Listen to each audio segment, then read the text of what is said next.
Jesus salvation ministries వారి తరపున మరి నూతన సంవత్సరం యొక్క శుభములు వందనములు తెలియజేస్తూ ఉంటున్నాం. వాక్య భాగంలోనికి వెళ్ళే ముందు చిన్న ప్రార్థన చేసుకొని వాక్య భాగంలోనికి వెళ్దాం. ప్రేమ కలిగిన తండ్రి, దయగల మా నాయన, నీకు స్తుతులు స్తోత్రములు చెల్లిస్తున్నాం ప్రభువా. ఇదిగో తండ్రి, మీరు ఇచ్చినటువంటి ఈ గొప్ప సమయాన్ని బట్టి మీకు స్తుతులు స్తోత్రములు చెల్లిస్తూ ఉంటున్నాం.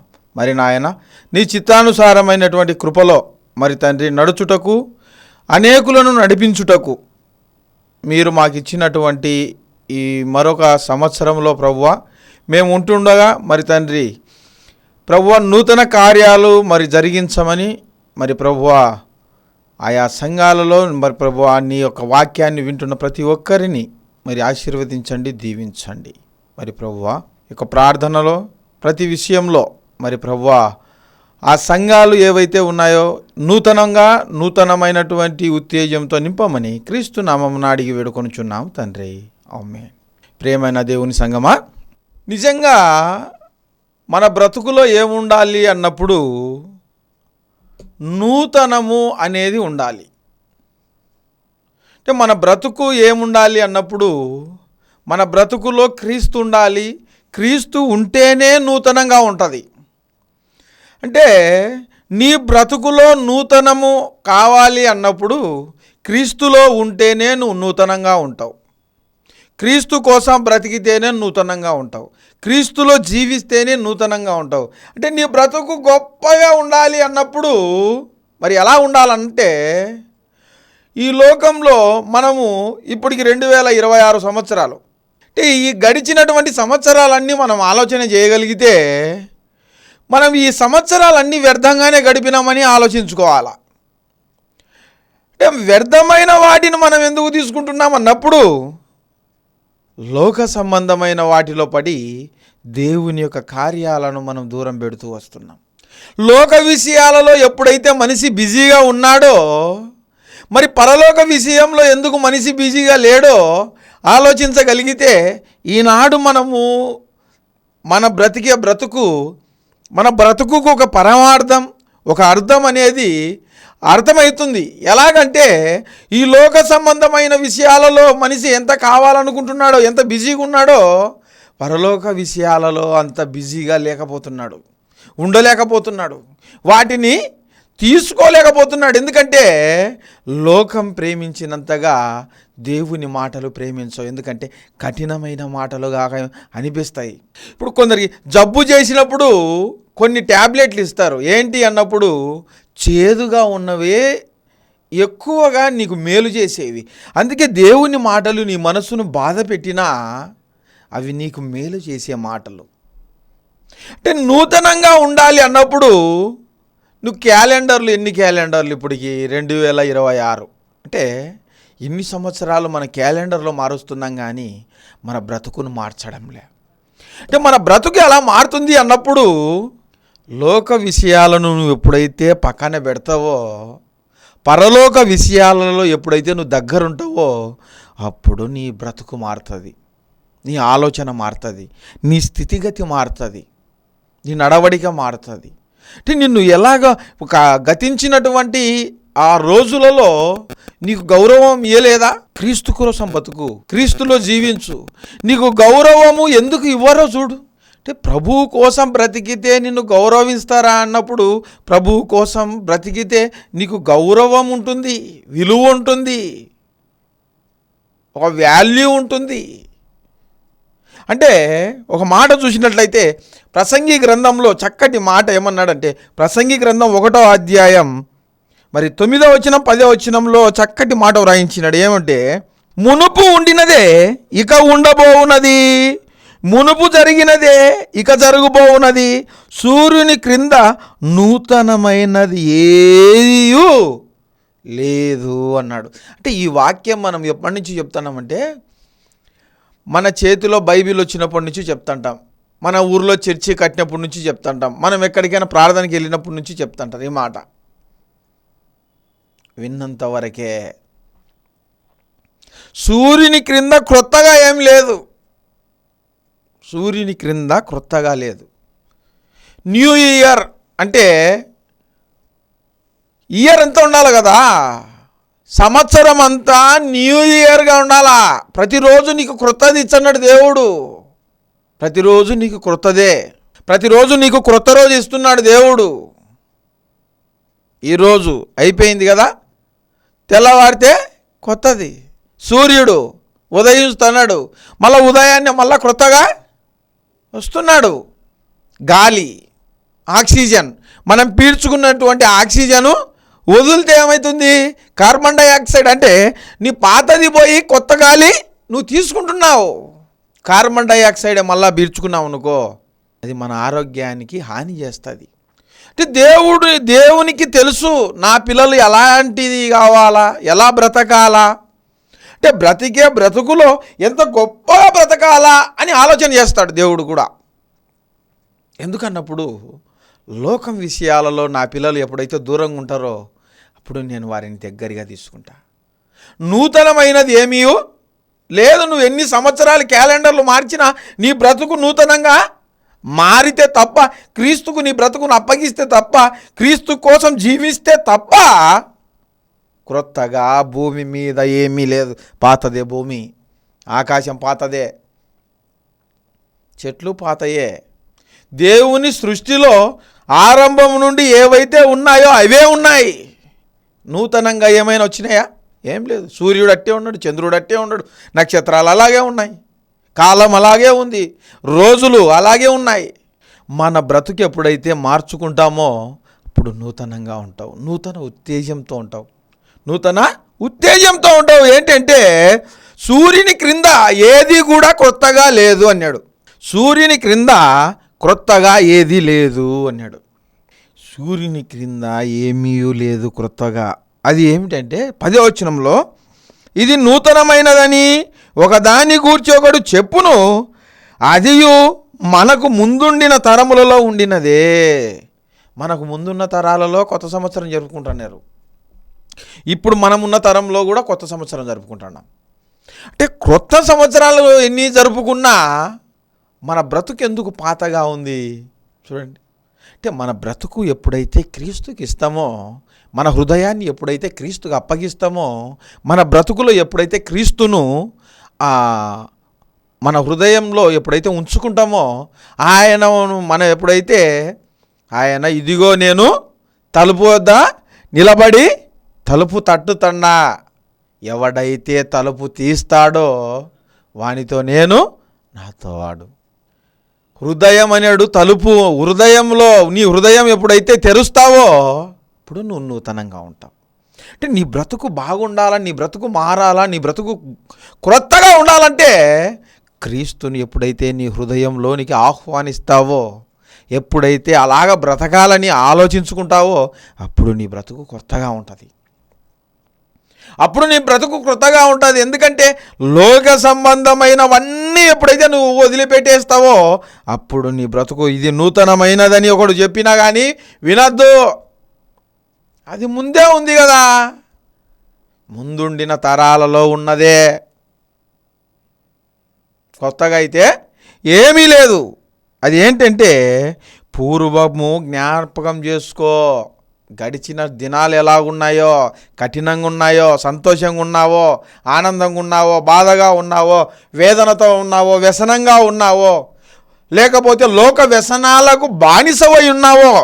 అంటే ఈ లోకంలో నువ్వు గొప్పగా ఉండాలంటే నీ వ్యసనాలు, నీ వ్యధలు అన్నీ వదిలిపెట్టి క్రీస్తులోనికి ఎప్పుడైతే వస్తావో అప్పుడు నువ్వు బాగుంటావు.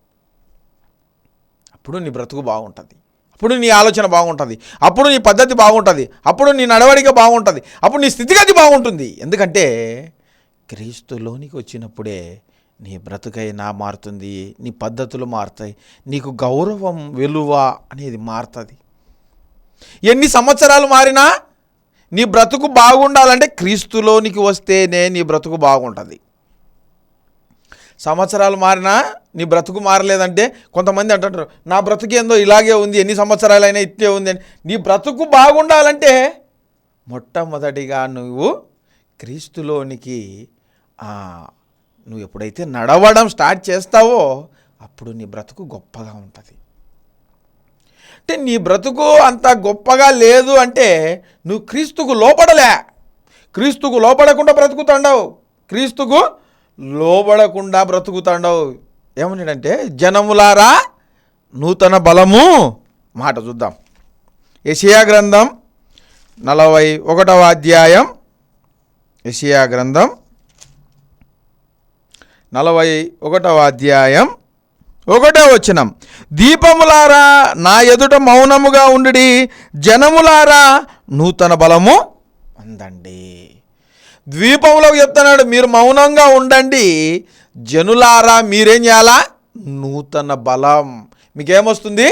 నూతన బలం, నూతన శక్తి, నూతన ఉత్తేజం.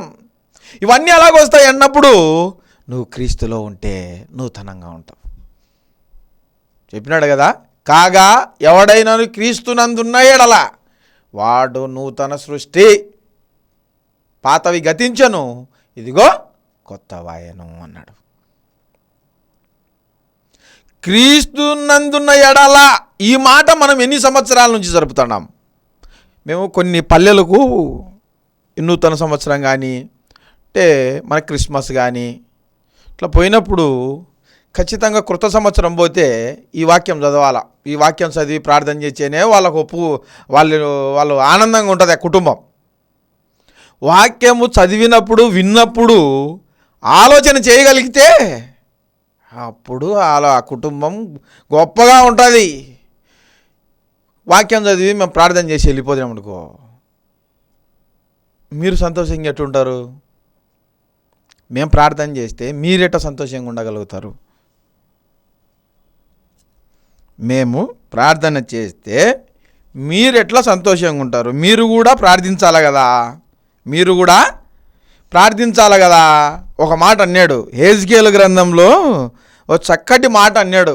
ఏమన్నాడంటే, హెజ్కేలు గ్రంథం 14వ అధ్యాయం 13వ వచనం.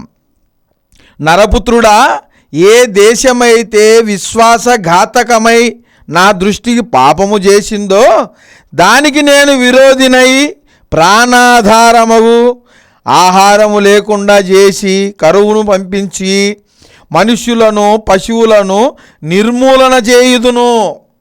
మనుషులను పశువులను నిర్మూలన చేస్తా, దేశాన్ని ఏం చేస్తా? నాకెవరైతే విరోధంగా ఉండరో, నా దృష్టికి ఎవరైతే పాపం చేస్తున్నారో, ఎవరైతే 2025లో పాపం చేశారో, ఎవరైతే 2024లో పాపం చేశారో, ఆ కుటుంబాలను ఆ దేశంలో నుండి నేనేం చేస్తా? తుడిచివేసేస్తా. వారి గురించి తర్వాత 14వ వచనం. నోవాహును, దానియేలును, యోబును, ఈ ముగ్గురు అట్టి దేశములో నుండినను వారు తమ నీతి చేత తమ్మును మాత్రమే రక్షించుకొందురు. ఇది ఏ ప్రభు అయిన యెహోవా వాక్కు అన్నాడు. నోవాహు ఉండినా, దానియేలు ఉండినా, యోబు ఉన్న వారి ప్రార్థన చేత వారు మాత్రమే రక్షించుకుంటారు. ఆ దేశ ప్రజలను రక్షించలేరు. ఎందుకంటే నీ పాపము నిన్ను పడద్రోస్తుంది, నీ పాపము నిన్ను పడదోస్తుంది. నీవు పడిపోవడానికి, చెడిపోవడానికి సిద్ధంగా ఉన్నావా? పడిపోవడానికి, చెడిపోవడానికి సిద్ధంగా ఉన్నావా? దానియేలును గుర్తు తెచ్చుకో, యోబును గుర్తు తెచ్చుకో, నోవాహును గుర్తు తెచ్చుకో. ఈ ముగ్గురు కలిసి ప్రార్థించిన వాళ్ళను మాత్రమే వాళ్ళు రక్షించుకుంటారు తప్ప వారి చుట్టుపక్కల ఉండే వాళ్ళని కూడా నేనేమి వదిలిపెట్టాను. నీతిమంతులెవరో అనీతిమంతులెవరో దేవునికి తెలుసు. నువ్వు కొత్త సంవత్సరంలో ఎలా బ్రతకాలనుకుంటున్నావో, అంటే ఈ జనవరి మొదలుకొని ఇప్పుడు బ్రతికే రోజులైనా బహుజాగ్రత్త. ఎందుకంటే విశ్వాసఘాతకులుగా ఉండద్దు. ఒక మాట అన్నాడు ఇర్మియా గ్రంథంలో, చక్కటి మాట అన్నాడు. ఇర్మియా గ్రంథం 31వ అధ్యాయం 22వ వచనంలో చక్కటి మాటని, నువ్వెన్నాళ్ళు అటు ఇటు తిరుగులాడుతూ విశ్వాసఘాతకులారా, యెహోవా నీ దేశములో నూతన కార్యము జరిగించుచున్నాడు. నీ దేశంలో దేవుడు కొత్త కార్యాలు జరిపిస్తున్నాడు. విశ్వాసఘాతకులారా, ఎందుకు అవిశ్వాసంగా ఉంటారు మీరు? దేవుని మాటలు ఎందుకు మీరు వినకోకుండా, దేవునికి లోపడుకోకుండా బ్రతుకుతున్నారు? విశ్వాసఘాతకులుగా ఎందుకున్నారు అన్నప్పుడు, విశ్వాసఘాతకులు ఎలా ఉన్నారంటే అటు ఇటు తిరుగులాడుతుంటారు. పోదామా వద్దా, ప్రార్థనకి వెళ్దామా వద్దా, టైం అయింది కదా, వాక్యం చెప్పేటప్పుడు వెళ్దాం, పాటలు పాడుతున్నారు కదా, పాటలు అయిపోయినాక వెళ్దాం, పాస్టర్ రాలేదు ఆయన వచ్చినాక పోదాం, లేకపోతే వాళ్ళని రమ్మని వాళ్ళు వచ్చి నేను ఇద్దరం కలిసి వెళ్దాం, ఇలా అనుకుంటుంటారు. అంటే విశ్వాసఘాతకుల్లాగా నువ్వు విశ్వాసముతో లేవా? విశ్వాసానికి ఘాతకులుగా ఉన్నారా? నూతనమైనది చేస్తున్నాడు దేవుడు, దేశంలో నూతనమైన కార్యము జరిగించుతున్నాడు. నువ్వు ఎందుకు అలాగున్నావు? వెళ్ళాలా వద్దా అని. విశ్వాస సంబంధమైన కార్యాలు చేయడానికి ఉండాలను, విశ్వాసానికి ఘాతకులుగా ఉండకూడదు. నీకు ఇచ్చినటువంటి విశ్వాసాన్ని బట్టి నువ్వు గొప్పగా బ్రతకాలను. అంటే నీ బ్రతుకులో ఏముండాలన్నప్పుడు, నీ బ్రతుకు నూతనంగా ఉండాలన్నప్పుడు నీ యొక్క మనస్సును, మనస్సాక్షిని క్రీస్తుకు అప్పగించాలా. నువ్వు క్రీస్తుకు అప్పగిస్తే, క్రీస్తులో బ్రతికితే, క్రీస్తు కోసం ఉంటే ఇప్పుడు నీ బ్రతుకు బాగుంటుంది. నూతన ఉత్తేజం రావాలా అన్నప్పుడు, కాగా ఎవడైనను క్రీస్తునందున్న ఎడల వాడు నూతన సృష్టి, పాతవి గతించెను, ఇదిగో కొత్తవాయను. అంటే పాతవి ఏమైపోతున్నాయి అన్నప్పుడు గతించిపోతున్నాయి. పోయిన సంవత్సరాన్ని ఇక గుర్తు తెచ్చుకోం, క్యాలెండర్ ఏం చేస్తాం, తీసి పక్కన పెట్టేస్తాం, అయిపోయింది కదా. సంవత్సరం అయిపోగానే క్యాలెండర్ తీసేసి పక్కన పెట్టేస్తాం, అంతే. అందుకే మీకు ఏం కావాలన్నప్పుడు హెజ్కేలు గ్రంథం ఒక చక్కటి మాట, మీకు ఏం కావాలన్నప్పుడు నూతన హృదయాన్ని నేను ఇస్తా. నూతన హృదయాన్ని 36వ అధ్యాయం 26వ వచనం. నూతన హృదయము మీకు ఇచ్చేదను, నూతన స్వభావమును మీకు కలుగజేసేదను, రాతి గుండెను మీలో నుండి తీసివేసి మాంసపు గుండెను మీకు ఇచ్చేదను. ఏమిస్తా అంట?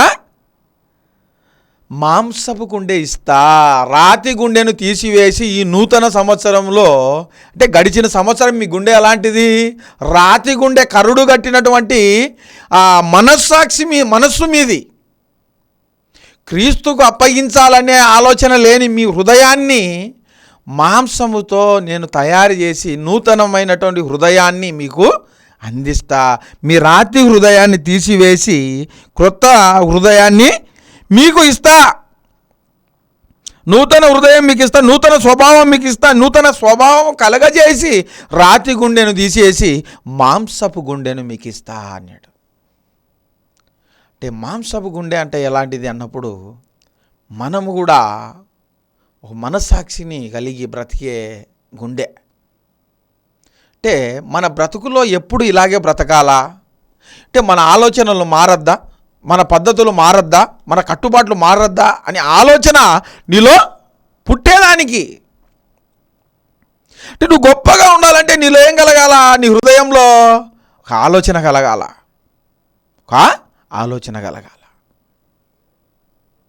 ఎంతకాలం ఇలాగే బ్రతకాలా, ఎంతకాలం ఇలాగే ఉండాలా అని ఒక ఆలోచన నీ మైండ్లో తట్టితే నీ మార్పుకు అప్పటి నుంచే స్టార్ట్ అయిపోతుంది. ఇంకా అంటే జీవితంలో ఎలా ఉండాలో కొన్ని విషయాలు మనకు నేర్పిస్తాయి. అంటే ఎలా ఉండాలి, ఎలా ఉండకూడదని. అంటే దేవుడు కూడా అనేక మార్లు మనల్ని హెచ్చరిస్తుంటాడు, నాయనా జాగ్రత్త. అంటే తల్లిదండ్రులు కూడా జాగ్రత్త చెప్తుంటారు చూడండి, నాయనా వెళ్ళేటప్పుడు జాగ్రత్త. అంటే జాగ్రత్తలు ఎందుకు చెప్తారంటే మనం ఎక్కడ పడిపోతామో, చెడిపోతామో, లోక సంబంధంగా ఎప్పుడు మారిపోతామో, ఒక గౌరవము విలువలేని బ్రతుకులో బ్రతుకుతామేమో. అంటే అలాంటి బ్రతకద్దని తల్లిదండ్రులు బాధ, ఆవేదన అయి ఉండొచ్చు. అంటే ఈ లోకంలో బ్రతికే ఈ 60-70 సంవత్సరాల వ్యవధిలో బ్రతికే ఈ తల్లిదండ్రులకే ఇంత బాధ ఉన్నప్పుడు, మరి మన ఆత్మ దేవుని దగ్గర యుగాలు ఉండాలి కదా. అంటే మన గురించి దేవుడు కూడా ఎంత బాధపడుతుంటాడు, ఎంత వేదన పడుతుంటాడు, ఎంత రోదన పడుతుంటాడు. అంటే దేవుడు ఎందుకు అంత ఆవేదన పడుతున్నాడు అన్నప్పుడు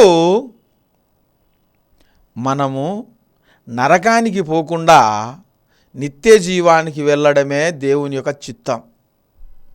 విశ్వాసఘాతకులుగా ఉండకుండా మీకు నూతన సంవత్సరం, నూతన ఉత్తేజం, నూతన సంవత్సరం నుండైనా గడిచిన సంవత్సరంలో ఎలాగ బ్రతికినారో, అంటే రాతి గుండెతో బ్రతికినారేమో, మాంసపు గుండెను మీకు ఇస్తా.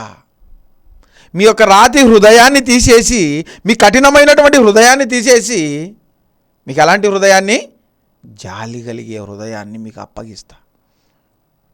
ఇది మొదలుకొని నా కోసం బ్రతకడానికి అవకాశం, మరొక అవకాశం. గడిచిన ఎన్ని సంవత్సరాలు మారినా రోజులేమో 7.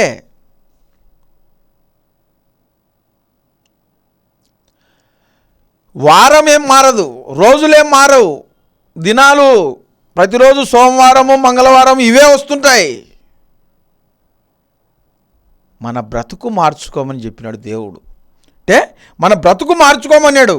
అంటే వాళ్ళు ముగ్గురు కలిసి ప్రార్థన చేసిన, వాళ్ళు ముగ్గురు ఉన్నా కానీ రక్షించలేడని ఎందుకు చెప్పినాడు దేవుడు అన్నప్పుడు, అంటే యోబు గారు ప్రార్థించినా, నోవాహు ప్రార్థించినా, దానియేలు ప్రార్థించినా, ముగ్గురు కలిసి ఉన్నా కూడా తమ్మును తాము మాత్రమే రక్షించుకుంటారు. కానీ ఎందుకంటే తీతుకు రాసిన పత్రిక 3వ అధ్యాయం 5వ వచనం, మనము నీతిని అనుసరించి చేసిన క్రియల మూలముగా కాక తన కనికరము చొప్పుననే పునర్జన్మ సంబంధమైన స్నానము ద్వారా పరిశుద్ధాత్మ మనకు నూతన స్వభావము కలుగజేయుట ద్వారా మనలను రక్షించను అన్నాడు. పునర్జన్మ సంబంధమైన స్నానము ద్వారా నూతనమైనటువంటి ఆ యొక్క పరిశుద్ధాత్మ మనకు నూతన స్వభావం మనకు అనుగ్రహిస్తుంది. పునర్జన్మ సంబంధమైన స్నానం ఇది ఎప్పుడు వస్తుంది? ఇది ఎప్పుడు వస్తుంది అన్నప్పుడు మనము రక్షణలోనికి నడిచినప్పుడు బాప్తిసం తీసుకొని పాత జీవితాన్ని, రోత జీవితాన్ని వదిలిపెట్టి ప్రభువు కోసం బ్రతకడానికి సిద్ధపడ్డప్పుడు, ఎప్పుడైతే నువ్వు రక్షించబడతావో, బాప్తిసం తీసుకుంటావో, క్రీస్తు కోసం బ్రతుకుతావో, అప్పుడు నీకు పునర్జన్మ సంబంధమైన స్నానం ద్వారా పరిశుద్ధాత్మ నీకు నూతన ఆత్మను, నూతన హృదయాన్ని, నూతన బ్రతుకును నీకు అనుగ్రహిస్తుంది. నువ్వు ఎప్పుడైతే రక్షణలోనికి నడిపించబడ్డావో అప్పటి నుండి నువ్వు ఎలా ఉండాలా? క్రీస్తు కోసమే బ్రతకాలా, క్రీస్తు కోసమే జీవించాలా. ఈ లోకంలో ఎన్ని ఆటంకాలు, ఎన్ని అడ్డంకులు వచ్చినా నీ బ్రతికి ఎలా ఉండాలా? క్రీస్తుకు మాదిరిగా నువ్వు జీవించేటట్టు ఉండాలా, క్రీస్తు కోసం బ్రతికేటట్టు ఉండాలా, క్రీస్తును అనుకరించి నడిచేటట్టు ఉండాలా. జీవితంలో నువ్వు గొప్పగా ఉండాలన్నా, నీ క్రియలు గొప్పగా ఉండాలన్నా, నూతనంగా ఎప్పుడైతే నువ్వు మారతావో, నీ పాత జీవితాన్ని, రోత జీవితాన్ని వదిలిపెడతావో, నువ్వు ఎప్పుడైతే రక్షణలోనికి నడిపించబడతావో, ఎప్పుడైతే నువ్వు బాప్తిసం తీసుకుంటావో, పునర్జన్మ సంబంధమైన స్నానం ఎప్పుడైతే తీసుకుంటావో, ఆచరిస్తావో, అందులోనికి ఎప్పుడైతే నువ్వు నడిపింపబడ్డావో అప్పుడు నీ బ్రతుకు బాగుంటుంది. పరిశుద్ధాత్మ ఎప్పుడు నీ వెంటే ఉండి నిన్ను నూతనంగా నడిపించేదానికి సిద్ధంగా ఉంది. అంటే నీ బ్రతుకులో నూతనంగా ఉండాలన్నప్పుడు పునర్జన్మ సంబంధమైనటువంటి స్నానం. కాగా ఎవడైనాను క్రీస్తునందున్న ఎడల వాడు నూతన సృష్టి. నువ్వు క్రీస్తులో ఎప్పుడైతే ఉండాలనుకున్నావో, ఎప్పుడైతే క్రీస్తులో నిలబడతావో, క్రీస్తు కోసం ప్రయాసపడతావో, కష్టపడాలని నిర్ణయం ఎప్పుడైతే తీసుకుంటావో అప్పుడు నువ్వు నూతన సృష్టి. పాతవి గతించెను, ఇదిగో క్రొత్తవాయను. అంటే పాతవి అన్నీ కూడా గతించిపోతాయి అన్నప్పుడు గతించిపోతాయి. ఎందుకంటే నువ్వు క్రీస్తులో ఉన్నావు, నువ్వు క్రీస్తు కోసం బ్రతుకుతున్నావు, క్రీస్తులో జీవిస్తున్నావు. అందుకే కాగా ఎవడైనా క్రీస్తునందున్న ఎడల వాడు నూతన సృష్టి, కొత్త సృష్టి. కాగా ఎవడైనాను క్రీస్తునందున్న ఎడల వాడు నూతన సృష్టి. అంటే నూతన సృష్టి అన్నప్పుడు నువ్వు బ్రతికెట్టుండాలంటే నూతనంగా ఉండాలా, నూతనంగా ఉండాలా. హబక్కూకు గ్రంథంలో ఒక చక్కటి మాట ఉంది. 3వ అధ్యాయం, హబక్కూ గ్రంథం 3వ అధ్యాయం 2వ వచనం. యెహోవా నిన్ను గూర్చిన వార్త విని నేను భయపడుచున్నాను. యెహోవా సంవత్సరములు జరుగుచుండగా నీ కార్యములు నూతనపరచుము. సంవత్సరాలు జరుగుతుంటాయి, దేవుని కార్యాలు ఏం చేయాలా? నూతనపరచబడతా ఉంటాయి. దేవుని కార్యక్రమాలు మనము చర్చిలో ఏవైతే కార్యక్రమాలు, దేవుని కార్యక్రమాలు కానివ్వండి, మీటింగ్స్ కానివ్వండి, మెసేజెస్ కానివ్వండి, వినేవాళ్ళు కానివ్వండి, ప్రతి విషయంలో కూడా క్రీస్తు కోసం ఒక మంచి నిర్ణయం ఎప్పుడైతే నువ్వు తీసుకుంటావో, నిన్ను గూర్చిన వార్త విని నేను భయపడుచున్నాను. యెహోవా సంవత్సరములు జరుగుచుండగా నీ కార్యములు ఏమవుతున్నాయి? నూతనం. అంటే కార్యక్రమాలు నూతనంగా మారాలంటే దేవుని యందు భయభక్తులు కలిగి ఉండాలి. ఫస్ట్ మనం ఏ పని మనకిచ్చినా చేయుటకు నాకిచ్చిన పనిని నేను సంపూర్ణంగా నెరవేర్చి తిని అన్నాడు. అంటే సంపూర్ణం అంటే ఏమీ కొదవ లేకుండా సంపూర్ణంగా నేను సంపూర్ణంగా నెరవేర్చిన. చేయుటకు నాకు ఇచ్చినటువంటి పని శక్తి లోపము లేకుండా, అది నీకు నూతన ఉత్తేజాన్ని ఇచ్చే మాటలు అవన్నీ. వ్యర్థమైన వాటిని ఆలోచించకుండా, వ్యర్థంగా మనం ప్రవర్తించకుండా, మన బ్రతుకులు నూతనంగా ఉండాలి, నూతన బలం పొందాలి అన్నప్పుడు, మనకు నూతన స్వభావం రావాలి అంటే మన యొక్క హృదయాన్ని, రాతి యొక్క గుండెను తీసేసి మాంసపు గుండెను ఇస్తా. అందుకే కొరింథీయులకు రాసిన పత్రికలో ఆ మాట అన్నాడు. 2వ కొరింథీయుల్లో 5:17 కాగా ఎవడైనను క్రీస్తునందున్న ఎడల వాడు నూతన సృష్టి. క్రీస్తులో ఉండు, క్రీస్తు కోసం బ్రతుకు. పునర్జన్మ సంబంధమైన స్నానం ఎప్పుడైతే నువ్వు రక్షణలోనికి రక్షించబడతావో, రక్షణలోనికి నడిపిస్తావో, అప్పుడు నువ్వు గొప్పగా ఉంటావు. కొందరినైనా అగ్నిలో నుండి లాగినట్టు లాగాల. అందుకే మన బ్రతుకులు బాగుండాలా, మన ఆలోచన బాగుండాలా, మన స్థితిగతి బాగుండాలంటే క్రీస్తులో ఉంటేనే మన బ్రతుకులు బాగుంటాయి. కొద్ది మాటలు దేవుడు దీవించును గాక. తలలోంచండి, ప్రార్థన చేసుకుందాం. ప్రేమ కలిగిన తండ్రి, దయగల మా నాయన, స్తుతులు స్తోత్రాలు చెల్లిస్తున్న ప్రభువా, మరి తండ్రి ఇంతవరకు నీ మాటలు విన్నారు ప్రభువా. విన్న మాటలు విడిచిపెట్టకుండా హృదయంలో భద్రపరుచుకొని రాజ్యమునకు బాటలు వేసుకునే ధన్యత మీరు అనుగ్రహించమని ప్రార్థిస్తున్నాం. జీసస్ సాల్వేషన్ మినిస్ట్రీస్ వారిని బట్టి ప్రార్థిస్తున్నాం. మరి తండ్రి నీ యొక్క కార్యములు ప్రభువా నూతన పరిచి తండ్రి అనేక కార్యాలు ప్రభువా ఈ యొక్క జీసస్ సాల్వేషన్ మినిస్ట్రీస్ వారితో మరి జరిగేలాగున కృప చూపించమని ప్రార్థిస్తున్నాం. మరి ప్రభువా టీవీ కార్యక్రమానికి సహకరిస్తున్న ప్రతి హస్తాన్ని బట్టి ప్రార్థిస్తున్నా. ఆ కుటుంబాలను మీరు పేరును ఆశీర్వదించండి, దీవించండి. మరి తండ్రి నీ కృపలో మరింత బలపరచండి, స్థిరపరచండి. మరి ప్రభువా ఆ కుటుంబాలపైన ప్రభువా మీ పరలోక సంబంధమైన ప్రతి దీవెన కుమ్మరించమని ప్రార్థిస్తున్నాం. మరి తండ్రి ఆయా సంఘాలలో యవనస్తులు మరి ప్రభువా సువార్త పరిచర్యలో ఉన్నటువంటి సేవకులను బట్టి ప్రార్థిస్తూ ఉంటున్నాం. మరి ప్రభువా ప్రతి ఒక్కరికి ఈ యొక్క రాకపోకలలో ప్రభువా మీరే ముందు నడిపించమని ప్రార్థిస్తున్నాం. సైతాను శోధనల నుండి తప్పించండి ప్రభువా. నీ యొక్క రాజ్యానికి వారసులగునట్లుగా కృప చూపించండి. మరి తండ్రి టీవీ కార్యక్రమాన్ని వీక్షిస్తున్న ప్రతి కుటుంబాన్ని బట్టి ప్రార్థిస్తున్నాం. ప్రతి ఒక్కరికి ప్రభువా నీ యొక్క పరలోక సంబంధం ప్రతి దీవెన కుమరించమని క్రీస్తు నామమున అడిగి వేడుకొనుచున్నాము తండ్రి. ఆమేన్.